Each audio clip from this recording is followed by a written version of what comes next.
Hello বন্ধুরা, তোমরা সবাই কেমন আছো? তো চলো সিং লাইফস্টাইল চ্যানেলে আপনাদের সবাইকে স্বাগত। তো একটা ভিডিও নিয়ে আপনাদের সাথে শেয়ার করতে চলেছি নতুন রেসিপি। আমরা কিন্তু ভেটকি মাছের ফ্রাই সবাই খেয়ে থাকি, কিন্তু আজকে আমি নিয়ে চলে এসেছি এটা লোটে মাছের ফ্রাই। তো লোটে মাছে কীভাবে ফ্রাই করব সেটাই আপনাদের সাথে শেয়ার করব। দেখো, লোটে মাছগুলো কিন্তু আমি লম্বা লম্বা করে ফিলে করে কেটে নিয়েছি। সামনে যে মাঝখানে কাঁটাটা থাকে সেটা কিন্তু আমি বের করে নিয়েছি কাঁচি দিয়ে। তো এভাবে কিন্তু লোটে মাছটা কাটতে হবে যাতে একদম কাটা না থাকে। আমি কিন্তু কাটলেট করে দেখাবো বন্ধুরা। আমরা সবাই সব রকমভাবে কাটলেট করে খেয়েছি, কিন্তু লোটে মাছের কাটলেটটা কেউ খায়নি। তো চলো কি কি দেবো ওর মধ্যে বলে দিই। তো প্রথমে দিলাম নুন, স্বাদ অনুসারে যে যেরকম পারবে দেবে। তারপর দেওয়া হলো এর মধ্যে লঙ্কার গুঁড়ো। এর মধ্যে কাঁচা লঙ্কাও বেটে দিতে পারো, আমি এর মধ্যে কাঁচা লঙ্কা বেটে দিইনি, শুকনো লঙ্কার গুঁড়োটাই দিয়েছি যাতে কালারটাও ভালো আসে। তার সাথে দিয়েছি একটু ধনের গুঁড়ো। আপনারা জিরে গুঁড়োও দিতে পারেন, ধনে গুঁড়োও দিতে পারেন। আমি এখানে ধনে গুঁড়োটা অ্যাড করেছি, জিরে গুঁড়ো আমার কাছে ছিল না বলে আমি ধনে গুঁড়োটা অ্যাড করেছি।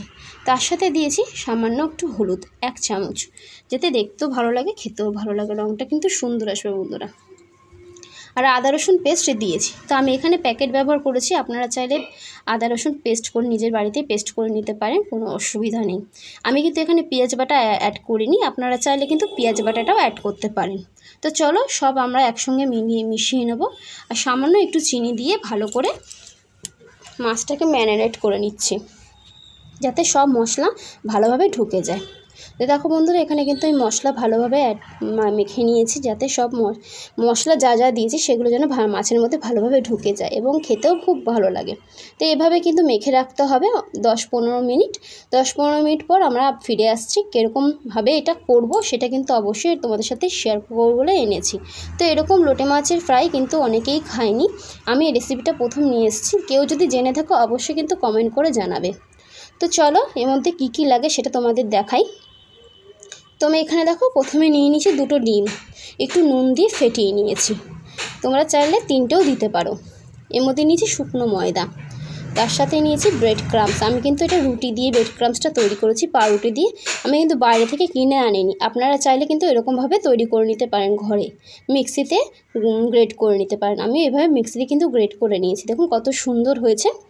তো চলো কিভাবে তৈরি করবো এবার তোমাদের সাথে দেখিয়ে দিই।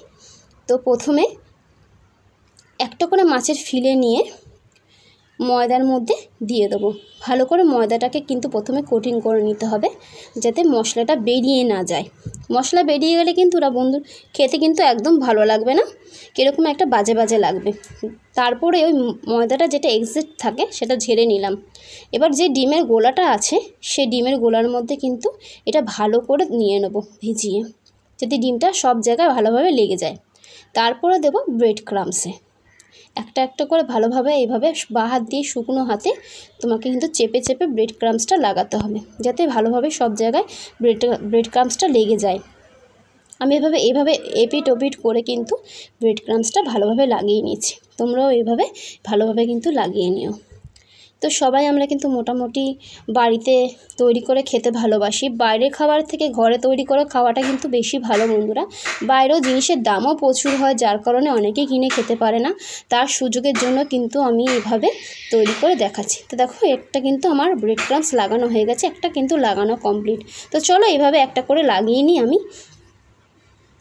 তো এইভাবে একটা করে সব লাগিয়ে নিয়েছি, দেখো বন্ধুরা কত সুন্দর লাগছে আর ভালো লাগছে দেখতে। এইভাবে কিন্তু একটা একটা করে লাগিয়ে নিয়ে এভাবে রাখতে পারো। অনেক দিন কিন্তু এটা কন্টেনার করে ফ্রিজার করে রাখা যায় এবং যখন ইচ্ছে তখন ভেজে খেতে পারবে তোমরা। তো চলো একটা ভেজে দেখাই তোমাদের। দেখো তেল কিন্তু গরম কষিয়ে দিয়েছে, আমরা যেহেতু 3 জন তাই 3টেই নিয়েছি। কাকলেট ভেজে নেব বলো। চলো এবার কাকলেট একটা করে ভেজে নিই। দেখো একটা করে কাকলেট ভাজতে গেলে কিন্তু ভালোই লাগে, যাতে ভেঙে না যায়। বেশি করে কাকলেট একসঙ্গে দিলে কিন্তু ভেঙে যাওয়ার চান্স থাকে, তার জন্য আমি একটা করে কাকলেট ভাজছি বন্ধুরা। এপিট ওপিট করে ভালোভাবে লাল করে ভেজে নিতে হবে যাতে ব্রাউন কালারটা বেরিয়ে আসে, দেখতেও ভালো লাগে এবং ক্রিস্পি লাগে খেতে। তো দেখো একটা প্রায় আমার কিন্তু ভাজা হয়ে গেছে, তখন বন্ধুরা কত সুন্দর কালারটা এসছে। এপিট ওপিট করে কিন্তু আমি ভেজে নিয়েছি এইভাবেই, তোমরাও কিন্তু এইভাবে এপিট ওপিট করে ভেজে নেবে যাতে খেতে ভালো লাগে এবং ক্রিস্পিনেসটা আসে, যেন দাঁতে কামড়ালে ক্রিস্পি ভাবটা যেন বের হয় এবং আওয়াজটা সুন্দর আসে। যার কারণে কিন্তু ভালোভাবে এইভাবে লাল লাল করে ভেজে নেবে। একটা কিন্তু আমার ভাজা হয়ে গেছে বন্ধুরা, দেখো কত সুন্দর কালার এসছে, মচমচ করবে জিনিসটা, খেতেও খুব ভালো লাগবে। তো এইভাবে আমি সবকটা একটা একটা করে ভেজে নেব। তো আমি একটা ভেজে নিয়ে তোমাদের সামনে রেখে দিলাম। কত সুন্দর হয়েছে অবশ্যই কমেন্ট করে কিন্তু জানাবে। এই রেসিপিটা আমার প্রথম এবং আমি নিজেই বানিয়েছি, কেউ আমাকে বলে দেয়নি। তো জানি না কীরকম খেতে হবে, প্রথম যেহেতু বানাবো ঘরের লোকেরা কীরকম বলবে। তোমরাও কিন্তু এভাবে করে খেয়ে একবার দেখতে পারো, অবশ্যই আমাকে কমেন্ট করে জানাবে। এবং যারা আমার নতুন চ্যানেল তারা অবশ্যই সাবস্ক্রাইব করে নেবেন। আজকের ভিডিওটা এ পর্যন্তই, টাটা।